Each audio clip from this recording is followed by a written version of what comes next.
Hello students, आज हम सीखने वाले हैं बायो सावर्ट के नियम का प्रयोग करते हुए किसी धारा अवयव के कारण चुंबकीय क्षेत्र की तीव्रता का सूत्र। तो बायो सावर्ट ने यह कहा कि मान लीजिए कोई धारावाही तार है, इस तार में नियत धारा आई है, यहां आसपास सब जगह निर्वात है, वैक्यूम है। ठीक है, आपने इस तार पर एक छोटा सा अवयव लेना है। मान लीजिए कि आपने इस तार पर यहां dl लंबाई का कोई अवयव लिया, धारा इसमें आई है पूरे तार में ही, तो यहां हम एक विद्युत धारा अवयव परिभाषित करते हैं। ये आईडीएल को भाई नाम दिया जाता है विद्युत धारा अवयव। इसमें आई जो है वो अदिश राशि है और ये जो डीएल के ऊपर तीर लगा रखा है ये पद सदिश है। यानी कि विद्युत धारा अवयव अगर कोई आपसे पूछे कि कैसा होता है, अदिश होता है, सदिश होता है, तो आपका जवाब आएगा विद्युत धारा अवयव कैसा होता है, सदिश होता है। अब भाई सदिश होता है तो इसकी दिशा किधर आएगी? इसकी दिशा आएगी डीएल सदिश की दिशा में। आप एक स्पर्श रेखा बना दें, मैं ये कहना चाह रहा हूं इस तार को स्पर्श करते हुए अपन ऐसी एक हरी रेखा बना सकते हैं, तो आई डीएल सदिश की दिशा भी इधर ही आनी है।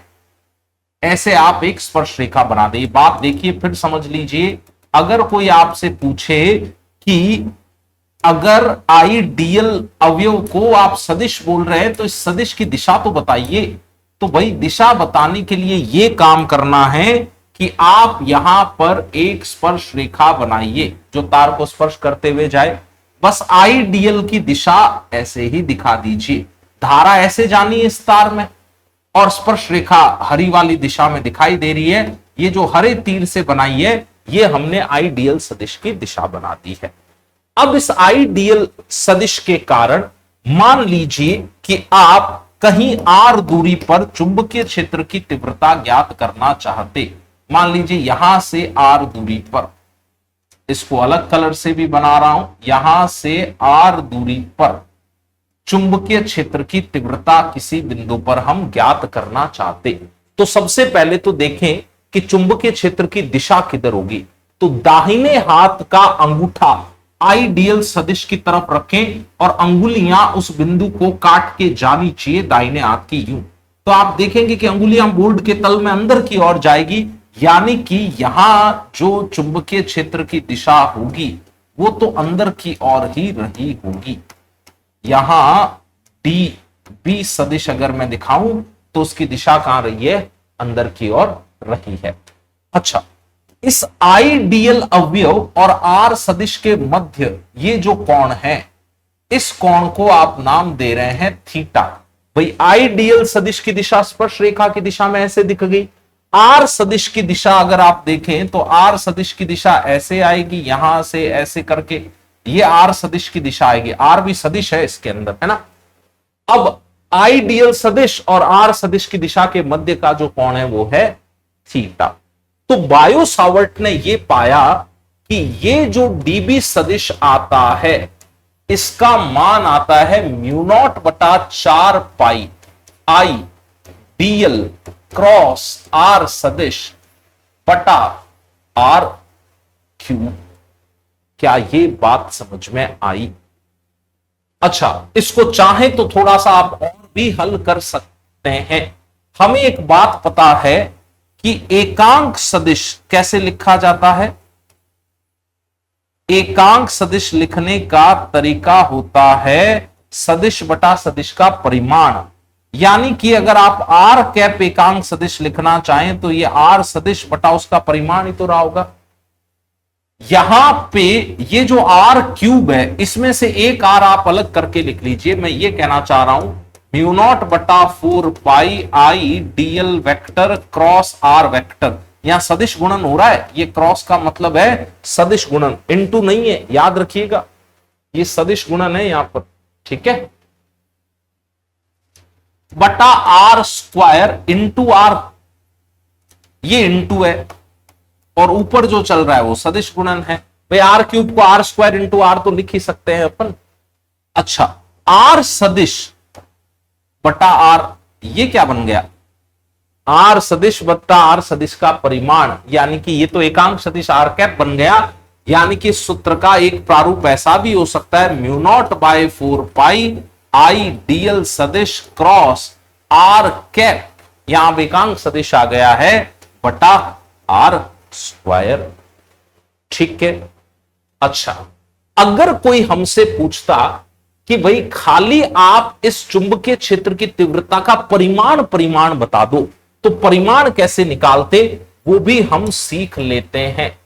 सिर्फ परिमाण ज्ञात करना होता तो देखिए क्या करना है। थोड़ी जगह बना रहा हूं मैं।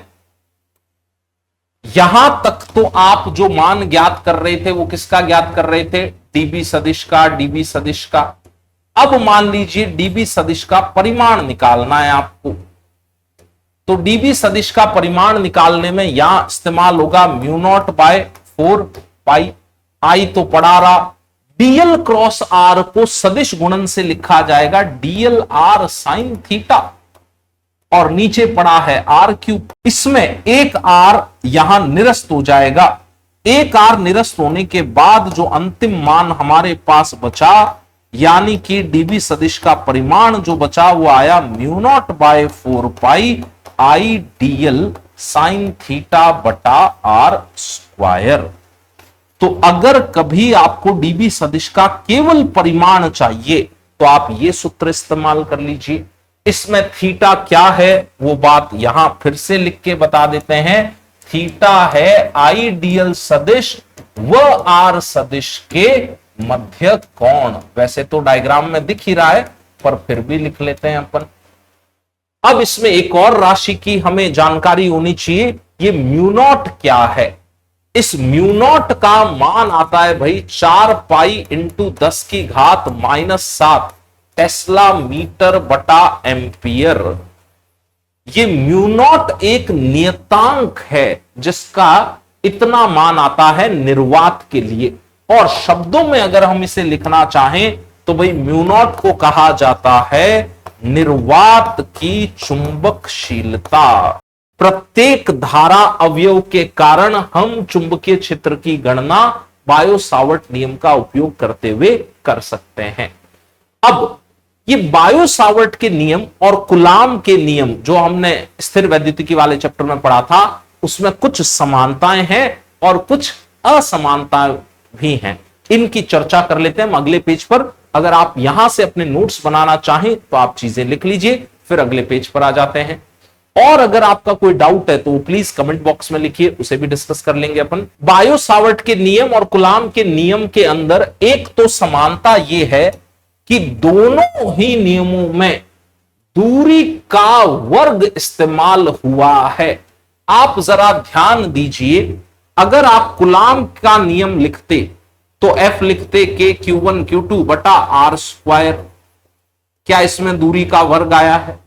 आप बिंदु आवेश के कारण विद्युत क्षेत्र की तीव्रता का सूत्र लिखते तो आप लिखते के क्यू बटा आर स्क्वायर। क्या इसमें भी दूरी का वर्ग आया है? और अगर आप बायो सावर्ट के नियम से चुंबकीय क्षेत्र की तीव्रता का परिमाण लिखें तो mu naught by 4 pi I DL sine theta बटा आर स्क्वायर। यानी कि दोनों ही नियम व्युत्क्रम वर्ग नियम है।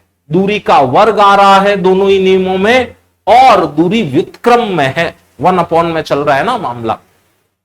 तो दोनों में समानता एक और भी है, दोनों दीर्घपरासी हैं।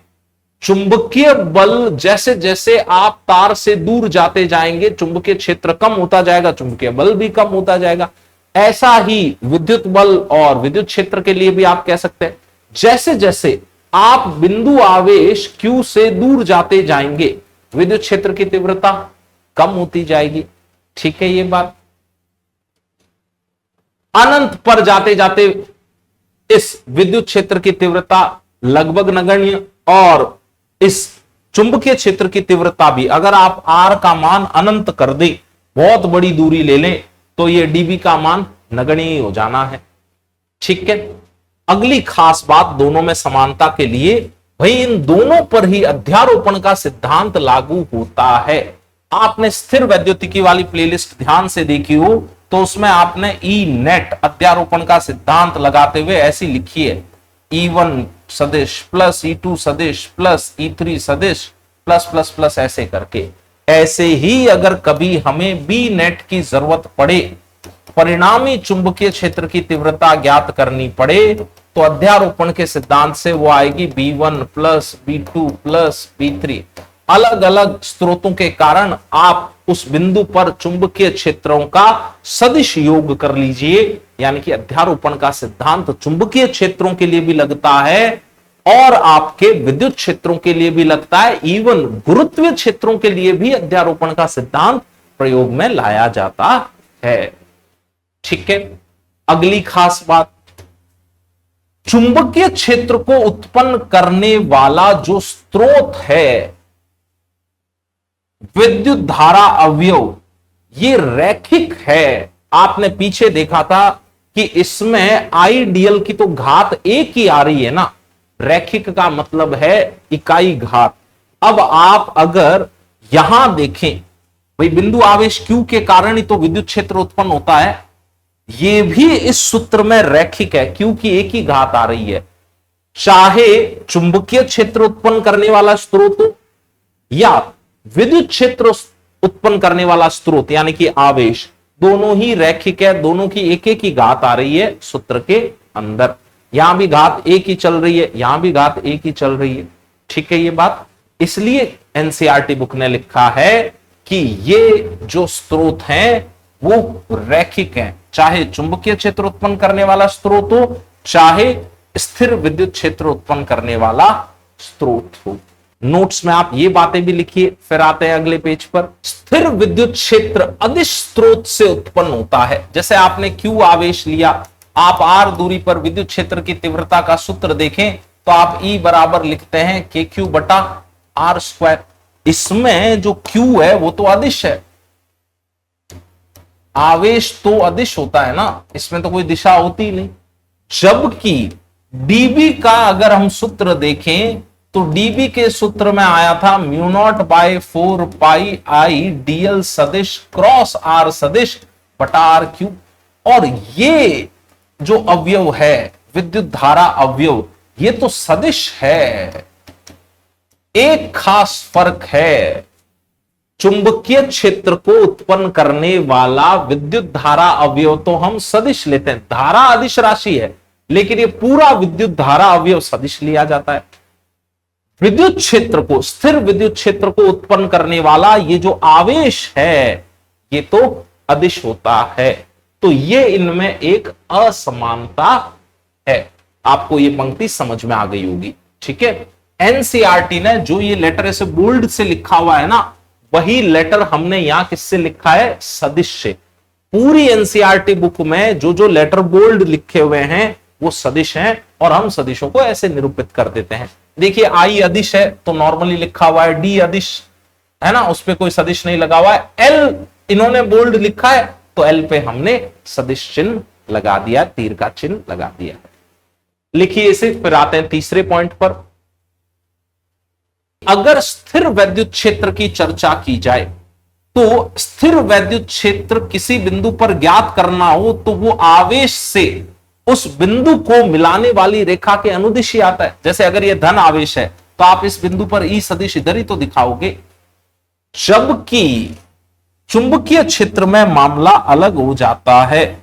मान लीजिए कि ये कोई धारावाही तार था, इस धारावाही तार में आपने यहां एक अवयव लिया, इतना सा डीएल लंबाई का विद्युत धारा अवयव लिया, तो आपने इसे आई डीएल सदिश दिखा दिया। आई यहां पर नियत है। अब इस अवयव के कारण आपसे किसी ने पूछा कि आप आर दूरी पर चुंबकीय क्षेत्र की चर्चा करें, तो मान लीजिए आप यहां से आर दूरी पर गए, यहां चुंबकीय क्षेत्र की चर्चा करनी थी। आर सदिश आप देखें तो ऐसा कुछ बन रहा है, भाई आर सदिश ऐसा कुछ बन रहा है ना। जो चुंबकीय क्षेत्र की दिशा आएगी इस अवयव के कारण दाहिने हाथ के नियम से, वो तो अंदर की तरफ आएगी ना। यहां डीबी तो अंदर की तरफ आया, तो आर सदिश की दिशा इस तल में है, डीबी सदिश की दिशा तो अंदर की तरफ है, जबकि स्थिर वैद्युतिकी में जिधर आर सदिश बनाते थे उसी रेखा के अनुदिश ही विद्युत क्षेत्र सदिश आ जाया करता था। यहां तो आर सदिश के अनुदिश यहां चुंबकीय क्षेत्र सदिश नहीं आया है, चुंबकीय क्षेत्र सदिश तो स्थल के लंबवत है। क्या ये बात भी आपको समझ में आई?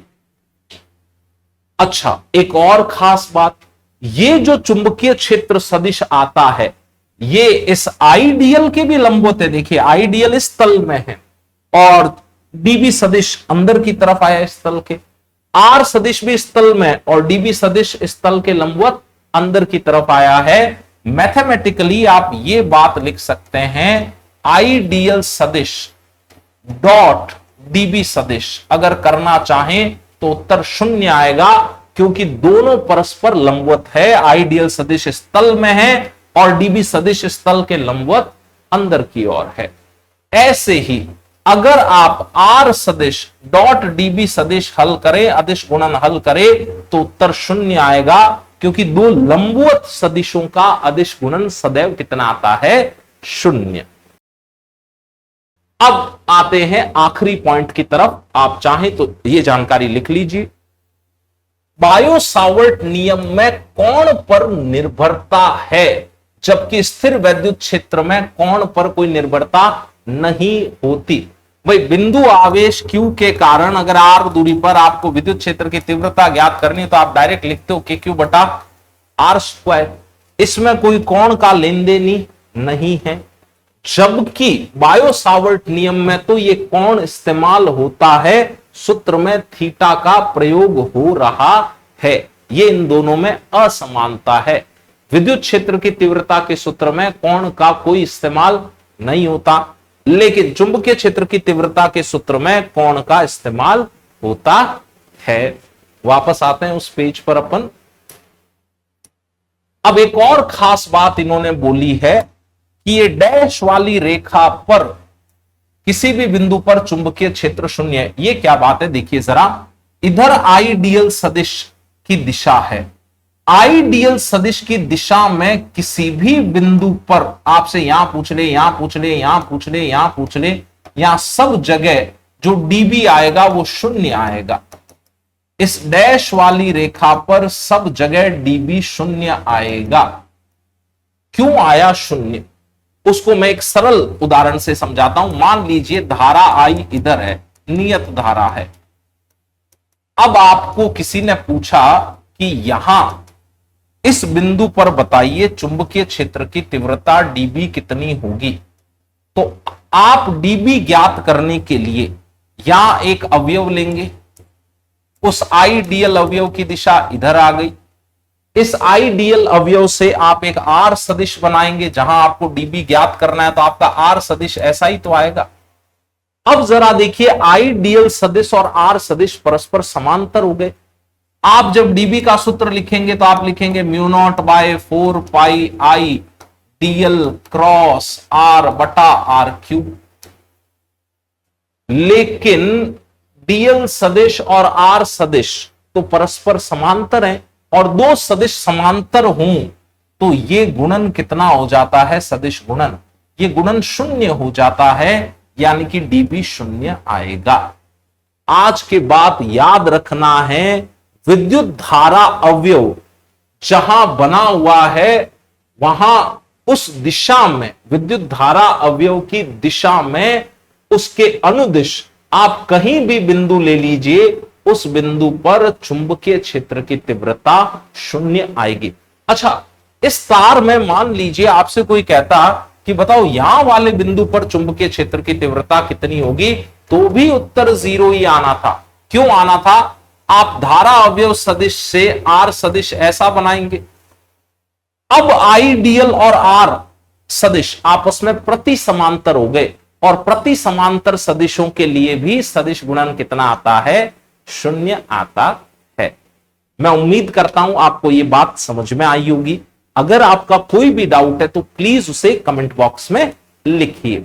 वीडियो अच्छा लगा है तो इसे लाइक करें, इसे अपने दोस्तों के साथ शेयर करें और चैनल को सब्सक्राइब भी करें। इस प्लेलिस्ट के अगले वीडियो में आपको इसी बायो सावर्ट के नियम पर मिलने वाला है एनसीईआरटी का एक शानदार उदाहरण। मिलेंगे अगले वीडियो में, तब तक के लिए stay awesome and thank you.